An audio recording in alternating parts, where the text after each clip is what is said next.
भोला सब दुख काटो त्रिवेणी का जो भाव व्यक्त किया गया है वो पितरों के जितने भी पितृलोक में जो निवास हैं, पितृलोक के अंदर जितने भी वृक्ष लगे हुए हैं वो सारे त्रिवेणी के भाव से प्रकट है। हमारे यहाँ त्रिवेणी की महत्वता क्यों कही जाती है कि पितरों के लिए त्रिवेणी के पूजन की महत्वता है? क्यों कहते हैं? क्योंकि वहां जितने पितृलोक में वृक्ष लगे हैं वो त्रिवेणी के भाव से लगे। तीन तीन के झुंड होकर वो वृक्षों का भाव वर्णित किया। सब जगह पर दर्शन करेंगे तो एक एक वृक्ष मिलेंगे, कहीं आंवले का मिलेगा, कहीं पीपल का मिलेगा, कहीं बड़ का मिलेगा, कहीं शमी का मिलेगा। पर पितृलोक में जितना बड़ा पितृलोक है उस पितृलोक में जितने वृक्ष मिलेंगे सारे त्रिवेणी के भाव से मिलेंगे। तीन तीन वृक्ष का एक भाव। इसलिए हमारे यहां त्रिवेणी की जरा महत्वता रहती है पूर्वजों के लिए, पितरों के लिए। पर शिव महापुराण की कथा कहती है त्रिवेणी का पौधा घर में नहीं लगाया जाता। कई कई लोग इतने चतुर होते हैं कि घर में ही त्रिवेणी लगा लेते हैं कि गमले में आंवला लगा लिया, पीपल लगा लिया, बड़ लगा लिया। तो ये त्रिवेणी का जो पौधा होता है ये बाहर होना चाहिए, घर के अंदर नहीं होना चाहिए। हाँ, आंवले का पेड़ आप अलग से लगा लो, चल जाएगा। पीपल का पौधा छोटा लगाओगे, थोड़ा समय तक, जब तक पीपल बड़ा ना हो, तुम्हारे सिर पर छाया नहीं हो, तब तक तो आप घर के अंदर लगा सकते हो। पर पीपल बड़ा हो जाए और उसकी छाया आपके सिर पर आने लगे तो उस पीपल को घर में नहीं रखना, उसको बाहर लगा दो। आंवले का पौधा आपको बड़ का पौधा छोटा हो, उसकी छाया ना पड़े, तब तक आप पूजन के लिए लगा लो, मना नहीं है। पर बाद में जब छाया सिर पे आने लगे तो बड़ को भी आपको बाहर लगाना पड़ेगा। केवल आंवले का पौधा ऐसा होता है जो घर के अंदर आप लगा सकते हो। शमी का पौधा घर में लगा सकते हो, पर शमी का पौधा भी जब बड़प्पन में आ जाए, बड़ा हो जाए, तब उसको भी हटाना पड़ता है। शंकर भगवान को जो बेलपत्र चढ़ती है, शमी पत्र चढ़ता है, उसमें बेलपत्र का जो पौधा है वो परमानेंट कितना भी बड़ा हो जाए वो सुख देगा। पर शमी का पौधा भी ज्यादा बड़ा होगा तो वो आपको हटाना पड़ेगा, ले जाकर लगाना पड़ेगा। छोटा है चले, पर निवेदन है कि बड़, पीपल और आंवले की त्रिवेणी आप गमले के अंदर ना बनो। आप गमले के अंदर, कई माताओं की आदत है त्रिवेणी कहां पूजने जाएंगे, त्रिवेणी पे कहां दिया लगाने जाएंगे, तो गमले में त्रिवेणी बना लो, बड़ का पौधा भी लगा लो उसी के अंदर, उसी में आंवले का, उसी में पीपल। वो शिव महापुराण वर्णन नहीं करती। त्रिवेणी घर में, त्रिवेणी बाहर, त्रिवेणी का पौधा बाहर हो, घर के अंदर नहीं। क्यों? शिव महापुराण की कथा में स्पष्ट कहा गया जहां त्रिवेणी का पौधा गमले के अंदर होता है वहां उस स्थान पर महाराज कहीं ना कहीं क्लेश का भाव होता है, उस घर में शांति नहीं होती। क्यों? तो उसका भी व्याख्यान गरुड़ पुराण में कहा गया। क्या वर्णन किया गरुड़ पुराण में? कि जब जीव आत्मा को लेकर आया जाता है, सारे सुख दुख सब भोगने के बाद में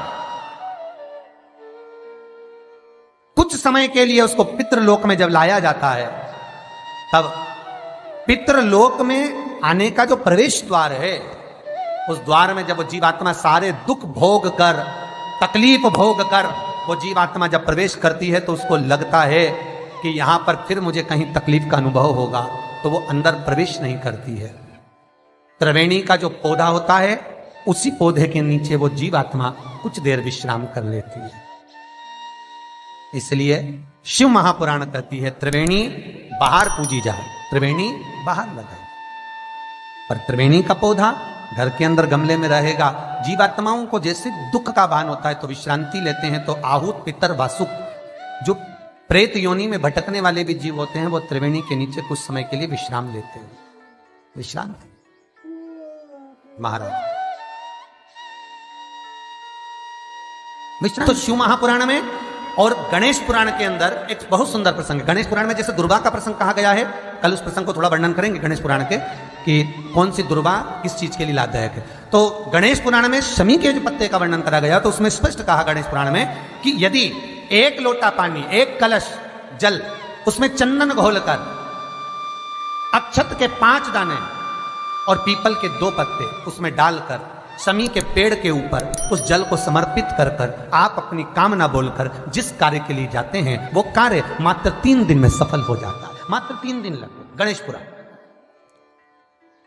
शमी पत्र का, शमी का जो पौधा आपको कहा था, बेलपत्री माता पार्वती के नैनशू से प्रकट हुई, रुद्राक्ष का पौधा शंकर भगवान के नैनशू से प्रकट हुआ, और शमी का जो पौधा है वो उमा और महेश, माता पार्वती का जो एक अवतार हुआ था उमा अवतार, तो माता पार्वती तो 52 अवतार माता पार्वती के हुए हैं, उसमें एक अवतार माता पार्वती का उमा अवतार है। तो उमा अवतार जब माता पार्वती का हुआ था तो उसके साथ में शंकर भगवान को महेश्वर अवतार लेना पड़ा था।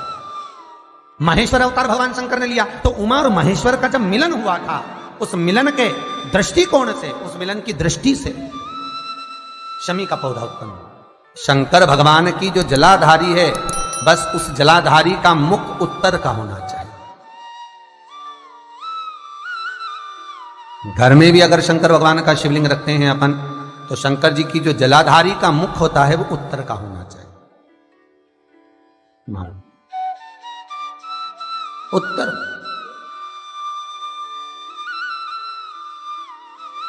भगवान को जब भी बेलपत्र आप शिवलिंग पर समर्पित करते हैं तो ये डंडी का मुख आप जहां बैठकर कर रहे हो, आप उधर बैठे हो, इधर बैठे हो, इधर बैठे हो, जहां तुम भगवान शंकर के सामने बैठे हो, इस डंडी का मुख तुम जिस जगह पर बैठकर बेलपत्र समर्पित कर रहे हो, तुम जिस जगह बैठकर बेलपत्र चढ़ा रहे हो, तुम जिस जगह बैठकर बेलपत्र को भगवान शिव को समर्पित कर रहे हो, इस डंडी का मुख आपके ठीक विपरीतता के भाव में होना चाहिए। भगवान शंकर को जहां बैठकर चढ़ाओ, डंडी का मुख विपरीतता। महाराज, जब शमी पत्र भगवान शंकर को समर्पित करो तो शमी पत्र की डंडी का भाग आपकी ओर होना चाहिए। बेलपत्र की डंडी विपरीता भाव और शमी पत्र की डंडी का भाव, शमी पत्र की जो डंडी होती उसका भाग अपनी ओर होना चाहिए। यह बटकेश्वर महादेव कोई साधारण नहीं है महाराज। अदालत में केस चल रहा हो, प्रशासनिक कोई परेशानी आ रही हो, कोई एग्जाम निकल नहीं रहा हो, कोई केस अदालत में चल रहा है, नहीं निपट रहा, बड़ के पेड़ के नीचे शिवलिंग का निर्माण करिए और शिवलिंग का निर्माण कर कर, पूजन कर कर, घी का घृत का दिया लगाकर दही चढ़ाए। उस दही को वापिस हाथ से चम्मच में निकाल लीजिए। उस दही को रख लो, शिव जी की पूजन अर्चना कर कर भगवान भोलेनाथ के शिवलिंग का विसर्जन कर आओ। दही जो चम्मच में निकाला है उसको एक रुमाल में लगा लीजिए, चाहे स्वस्तिक बना लो, चाहे छापा लगा लो, बिंदी लगा लो। उस रुमाल को जिस एग्जाम में बैठ रहे हो उसमें जेब में रखकर ले जाइए। अदालत जा रहे हो तो उसको अपनी जेब में रखकर लेकर जाइए। महाराज, बटकेश्वर महादेव का पूजन, बटकेश्वर महादेव का स्मरण, बटकेश्वर महादेव की आराधना, बटकेश्वर महादेव का नाम जाप, बटकेश्वर महादेव की अर्चना फल दे दे। बटकेश्वर सुख प्रदान करती है, आपके जीवन का आनंद प्रदान कर देती है, आपके जीवन का आनंद फल देती है।